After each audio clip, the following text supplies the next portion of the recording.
2, 3, 4.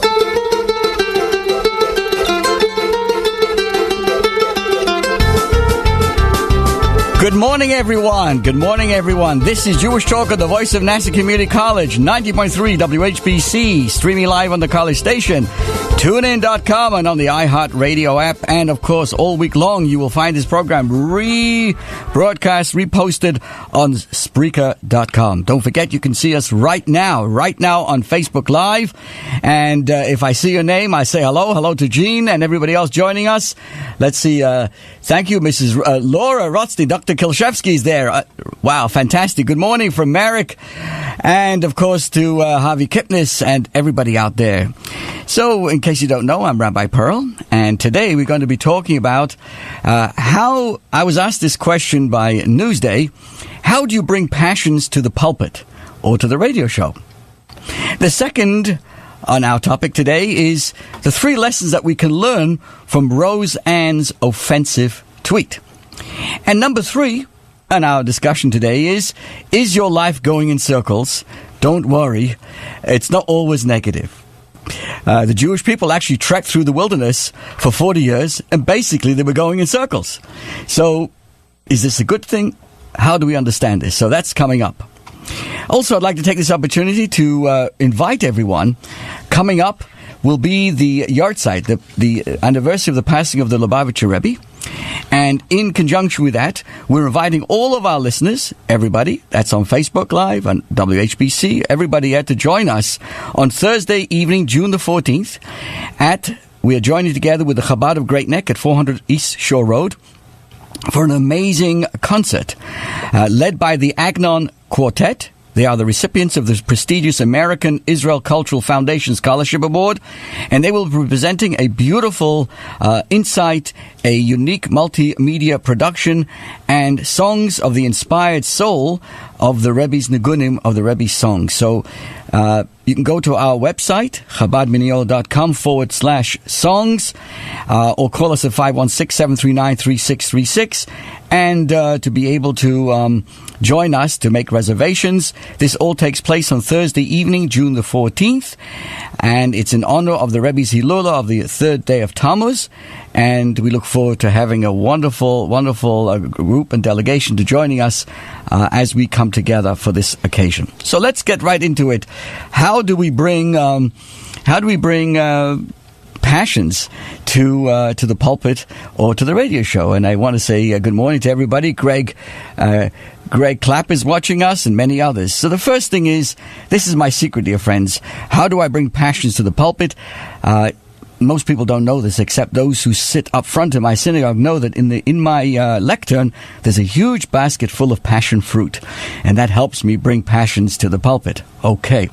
Not everybody is so excited by that answer, but I would like to share with you that, whoever you are, the first thing is, if you want to bring passion to any part of your life, you've got to have passions that you clearly delineate in your life. So I'd like to share with you right now, these are my passions, or partly. Number 1 is to see the divine providence in every area of your life. To be always inspired with a sense of tranquility and joy that God always runs the show. Number 3, another passion of mine, is to always balance faith and trust in God.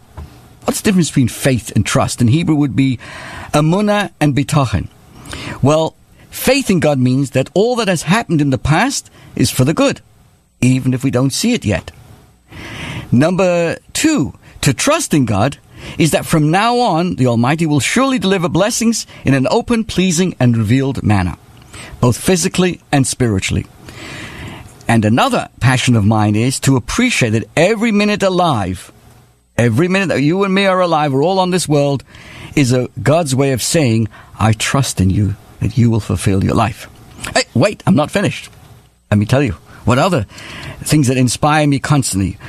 I'm impassioned that every human being is created in the image of God. And as such, each of us on this earth have a mission, and that is to create a hospitable and warm and comfortable place for the Almighty God. Each and every one of us, this is a thought from the Baal Shem Tov. It also inspires me that each one of us may live for decades. And we live so long, thank God, for the sole purpose of assisting that one person who comes in our life. That means you can have a business, you'll be successful, you can be a professor, you can be a doctor, you have everything going, and you accomplish so much. But all of that may only be a sideshow to helping that one person who shows up in your life, whether it's physically or spiritually. This is a thought from the Baal Shem Tov. So therefore, dear friends, each time as I speak on the pulpit, or speak in here at WHPC and on Facebook Live, those key passions have to vibrate and pulsate into whatever subject I am sharing. Invariably, if I'm not inspired to any one of those passions, forget about it. I am not delivering. I can't deliver. It's not me. With these passions, and if these passions are part of a person, and whatever, you have in your own life as well, if they're really passion, you really are good things, you know what's going to happen? They're going to be words that come from the heart, and they will go into the heart with God's help and enter into the heart of the listeners. And of course, my ultimate litmus test of any successful passion-inspired message is if at the end it leaves me a better human and holier person and the people around me. So now that you know the secret, let's get right into our subject today of what are the 3 lessons that we can learn from Roseanne's offensive tweet.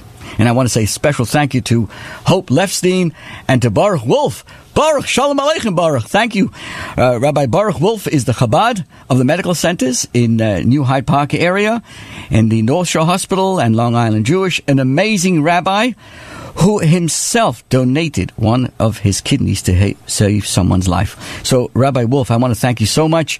And to Jonathan Wolf as well. Thank you for joining us from New Jersey. New Jersey. So, again, what are the 3 lessons that we can learn from Roseanne's offensive tweet? As you well know, ABC cancelled Roseanne's popular hit comedy after she tweeted an offensive racist message about the former President Barack Obama's aide, Valerie Jarrett. So in the early hours of Tuesday morning, May 28th, Roseanne issued a tweet, then tweeted several other offensive and incorrect messages concerning this. And of course, ABC's response was swift. It cancelled the show, despite it being successful, earning the network an estimated $45 million this past year. That's just about what I earn a year. Roseanne Barr protested, of course, ABC's decision, but forget about it. She complained it was Ambien and some other excuse. But I'm not going to get involved in the whole discussion. I just want to say what we can learn from this. Especially when we talk about having passion when you speak and really believing what you say. And ultimately, if what you're saying is from your heart, it'll make you a better person, not just saying words. But words do matter.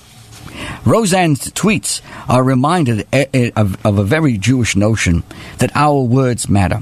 And in today's age of social media, when what we say is instantly broadcast all over the world, the consequences of our words are even greater. It may be difficult to shake the common mentality dumped onto our kids. Remember that famous thing when I grew up in London, they used to tell us, sticks and stones may break your bones, but names can never hurt me. Well, it doesn't quite work that way. Judaism stresses that our words, no less than our actions, have a real meaning and impact. As the wise King Solomon simply put it, life and death are in the tongue. That's from Proverbs. Our words can render us cruel or kind. They can build up or tear us down. There are some of those most powerful tools that we have, the power.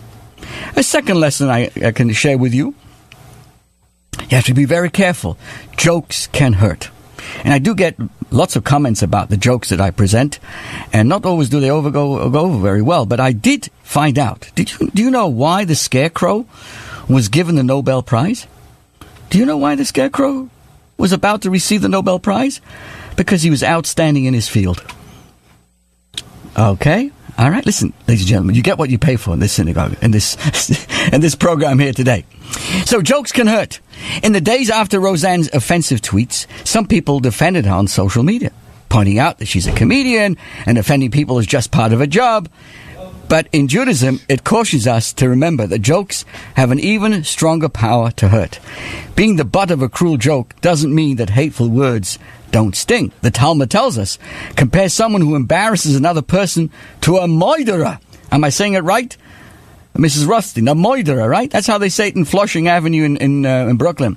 A moiderer, whether the offending words are said in jest or not. Humor is a big part of Jewish life, but our sages caution us never to let comedy tip over into cruelty. Our words have a power to harm others, whether we say them in a joking way or not. And I'm receiving good morning to Lou Koss and to many others for your wonderful, wonderful comments that we received on Facebook Live at Rabbi Pearl. And thank you to all of you watching and also everybody listening at WHPC 90.3 on the FM dial. So, again, we're discussing the lessons that we can learn from an offensive tweet as we read about and hear about Roseanne's cancellation of her program. Another important lesson that I learned was we can't take back our words. It's very hard. Roseanne has now erased her offensive tweets, right? It's no more on her Twitter handle, but her nasty words continue to haunt the internet. Look, it got me to talk about it because they can't be taken back. A powerful story illustrates this. It's a story that my teachers used to tell us. A woman went to a rabbi and explained that she'd like to make amends for all the terrible gossip that she had spread. She was now contrite and wished to erase all the damage her unkind words had caused. The rabbi instructed the woman to go home, fetch a feather pillow. Then he told her to go outside, cut open the pillow, shake the feathers out, and the woman did so and watched as the countless feathers scattered in the wind. The rabbi then told her the last step she has to do is to go out there and gather all the feathers and put them back in the pillowcase. But the woman explained, that's impossible. You know, the feathers are long gone, right? The rabbi explained, that's sadly with our words. We have no way of knowing how far our words travel and the damage that they make. There's no way to bring them fully back. So Jewish tradition explains that the Holy Temple in Jerusalem, listen, my friends, the Holy Temple in Jerusalem was destroyed because of the sin of gossip. I want to say hello to Renee Jackson. Because of the sin of gossip, people were cruel to each other, causing harm and suffering with thoughtless and hurtful words. Amazing, powerful. Please keep this in mind. The world witnesses the pain that words can cause and the swift moral actions we can make in response. So I would say today, dear friends, let's resolve to refrain from slander, racist comments and statements, and use our words to build and not to destroy. Now, our third discussion today is about life in circles. Now, is your life going in circles? And I propose to share with you today that not always is if your life is going in circles, is it always bad? Let me begin. Let me begin with this. And the reason why it's on my mind, because we find in our Jewish history, Dr. Kolshevsky, listen up carefully, that there are 3 occasions where 3 major leaders stood in a circle and were able to demand of God answers and blessings. The first is from the famous miracle maker called Choni HaMagal, Choni the circle maker, a holy Talmudical sage who lived at the end of the Second Temple era about over 2,000 years ago. At that time, the Holy Land had a problem with water. So at one point during this drought, they came to him and asked him, Choni, please pray for rain on behalf of the people. At first, his prayers were not answered. It didn't rain. So what did he do? He drew a circle on the ground, stood there, and he did the same thing that Habakkuk, the Navi, the prophet, had done before him. And he stood there and he kind of demanded, he said, Hashem, I'm not leaving this circle until you bring rain. And the Talmud records how first there came drops of rain, then it came too much rain, then the right kind of rain. But he remained in that circle and brought about this great blessings of water to the land of Israel. Well, equal to that, we learned this week that when Moses found out that his sister Miriam was afflicted with saras, with leprosy, for saying negative things, again, she spoke negatively about her brother Moses. about his family life, she was afflicted with leprosy. And Aaron, his brother, said, listen, not only is it hurting her, it's hurting the entire family. Right? They don't look good from this. So the Pirkei d'Rabbi Eliezer